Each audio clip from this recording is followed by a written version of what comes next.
My name is Chris Wilkinson, and I'm head teacher of an English medium church secondary school in Wrexham.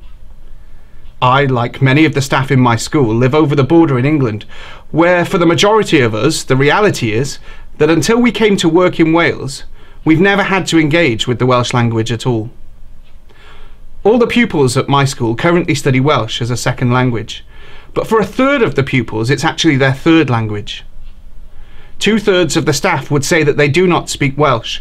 However, the vast majority of them attended a Welsh medium, primary or secondary school, or a school in Wales where there would have been some study of the Welsh language.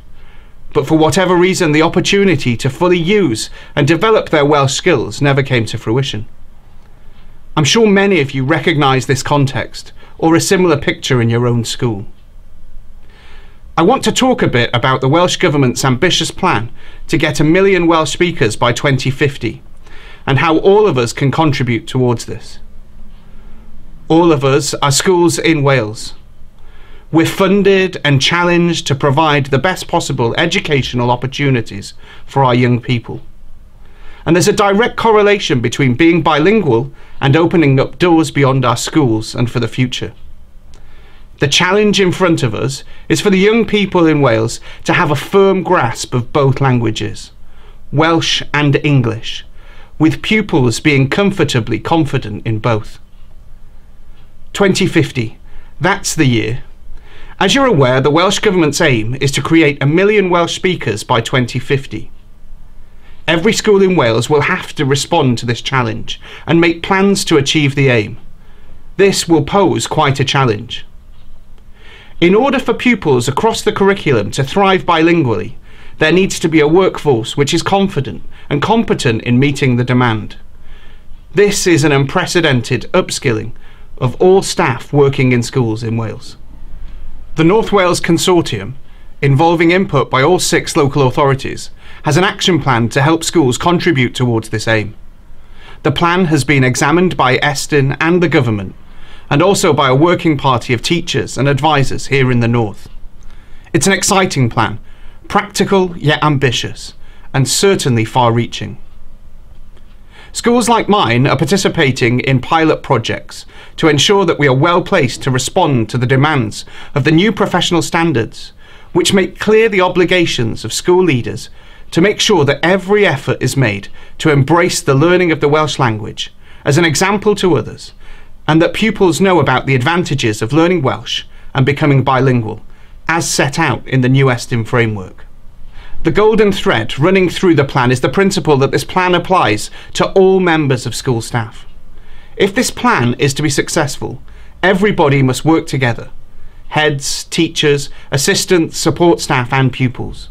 And I'm pleased to say that the plan is underpinned by support and provision. It's more than just words on paper.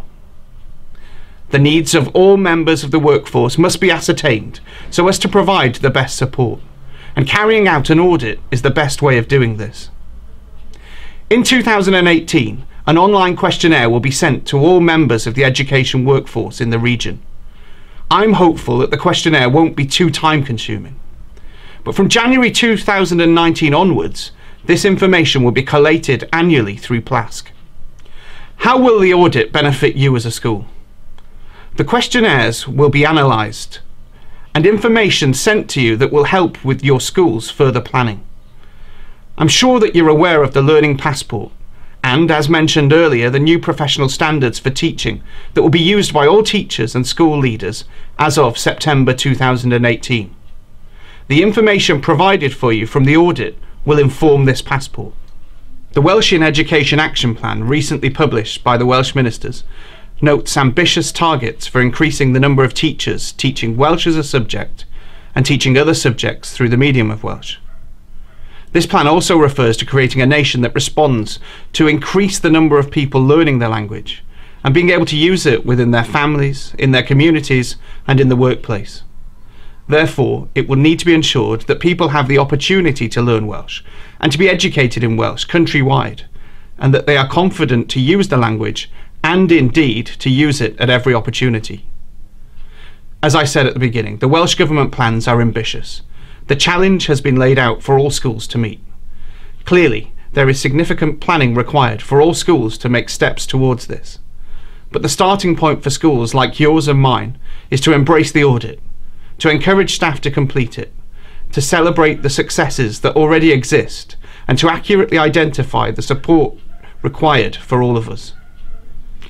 This is a win-win. We can work together to bring about a cultural overhaul and create a bilingual country. It's beneficial for the school, particularly in planning where we go from here. But ultimately, what matters most, it enriches and widens the opportunities for the pupils in our schools.